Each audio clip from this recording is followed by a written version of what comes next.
So hey everyone, welcome back to the quick and very interesting tutorial. Where in this quick tutorial, I'm going to show you how you can turn your drawings into an animated character.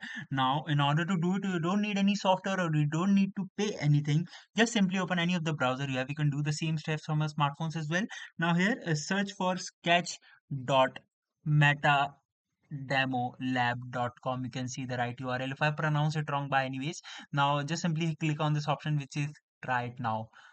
Just simply click over there and here you're gonna see start. Let's just start with an example.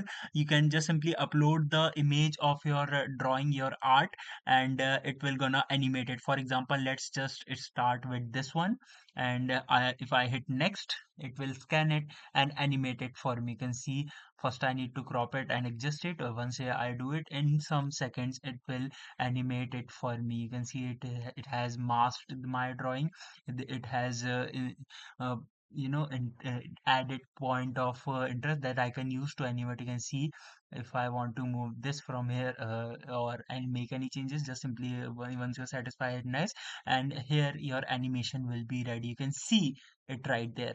Alright, so that's it for this tutorial. I hope this video will be helpful for you. Make sure to hit the like button and subscribe button for more such helpful and interesting tutorials. See you in the next one. Take care.